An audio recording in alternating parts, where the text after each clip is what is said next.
Well, hello, Bravites, and thank you for joining me for another edition of Movie Reviews with yours truly, Toya.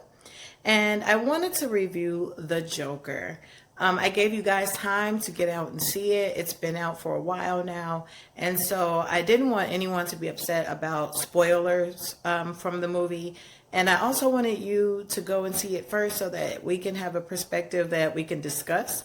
And you guys can give me your feedback and we can kind of dialogue about what you really thought about the movie. I've heard so many different things about it. Some people hated it. Some people loved it. Some people walked out of the movie, wanted their money back. I've seen so many different statuses about it. And so I wanted to go see it for myself so that we can get some real discussion happening here. First off, I will say that Joaquin Phoenix really rocked this role. He's a veteran actor at this point, but he brings all that he has to the craft of acting. And so you believe him in any role that he plays. And the same was true for the Joker. Let's start out with talking about the mental illness that was in the film. The Joker had a neurological condition where he laughed uncontrollably in uncomfortable situations. And so he would present a card to people so that they wouldn't get angry with him or that they wouldn't misunderstand him, explaining that, and then they would give the card back to him. And you saw how misunderstood he was, and you saw how his mental illness affected him, even though he was on 7 different medications and he was going to see a therapist. He was in a hospital before, and the therapist let him know that the funding for the program was being cut. And it really spoke to real life because there are so many with mental illnesses. In the city of Chicago, many of the programs that were helping patients with mental illnesses have been cut, namely the Bobby E. Wright Center on the West Side and many others. Some schools aren't getting the proper funding that they need for mental illness and the help that they need there. And so you look at that and you compare it to how many mass shootings are happening and how much is going on in the world on the whole. And it kind of it makes you unsettled because you look at this film and you realize there's a real issue that is not being addressed here. But we'll get into that. The Joker lived with his mother, who was elderly. She was ailing, and he took care of her.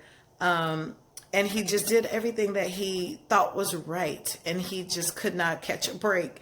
He explained at one part in the movie that he was never happy. There was never a point where he smiled genuinely or laughed genuinely, and people shunned him for it. They didn't understand what he was trying to get across. He was looking to make people happy. He was looking to make people love him.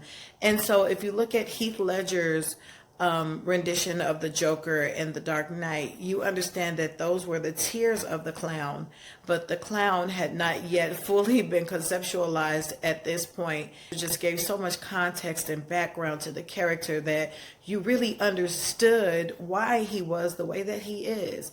And it kind of just made you sympathize with him more than anything. There was political unrest in the movie. Thomas Wayne was Bruce Wayne's father, and he owned a major corporation in the city, and he rose to power. He was running for mayor, and he referred to the city people as clowns, and they were not happy about that. And so there were protests happening, and it just reminded me of our political climate in America right now. And there was actually a sign that they were picketing with when they were protesting the mayoral candidate when he was out at a theater one night. And one of the signs looked like Donald Trump. And I just found that ironic. I don't know if anyone else caught that, but I did. You look at the Joker and you realize that he was someone who was bullied and people saw an easy target. And once he realized that he could protect himself, he started to do that. And so at first, it started out as vigilante justice.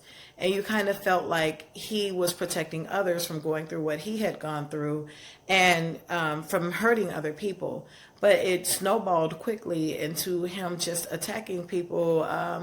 Some of them you might say deserved it, but murder is never really the answer. I have a stomach for violence in film because I am a Quentin Tarantino fan, and so Inglourious Basterds is one of my favorite movies of all time. But for some reason, this movie kind of shook me. I really couldn't handle the violence. I don't know if it was because of the spirit that it was carried out in, and that it was so vicious and gruesome, and close personal attacks of people that he knew and loved. you might say that it was understandable. There were parts of the movie that I laughed at that I probably should not have laughed at, and I felt like the Joker at times. We'll get into that at another time.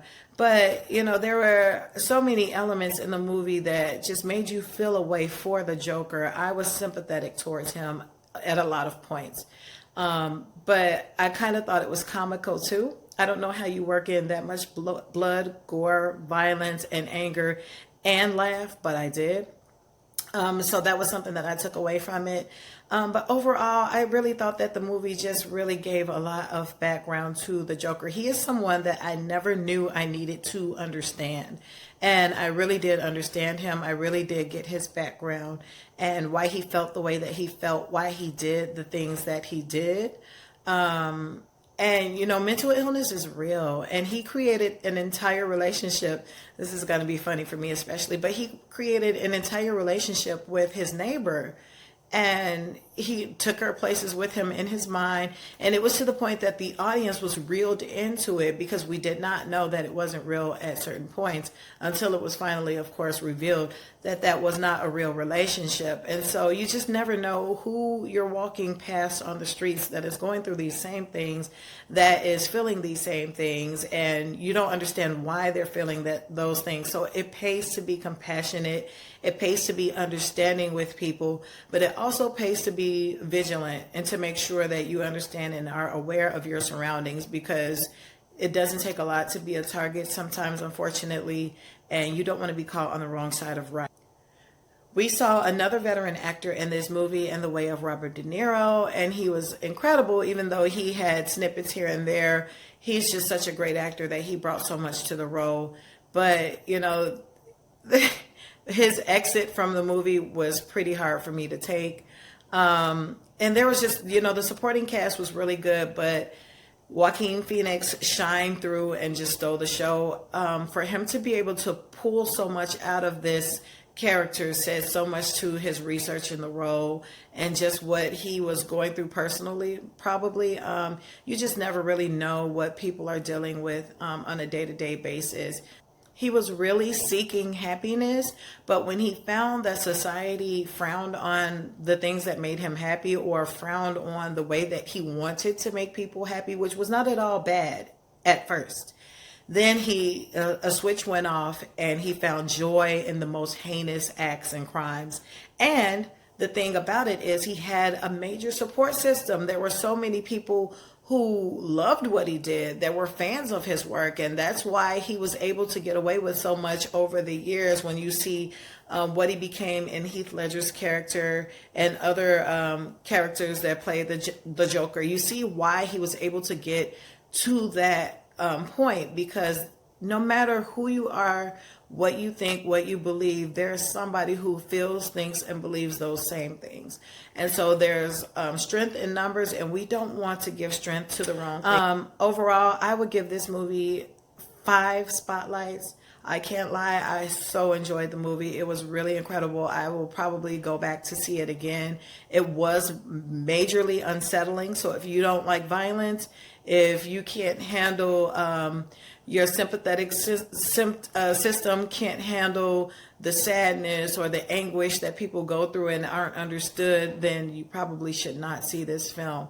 But if you are someone who can stomach it, I say go out and see it and we can discuss it further. I'm pretty sure there are things I'm leaving out. There was so much to uncover in this film.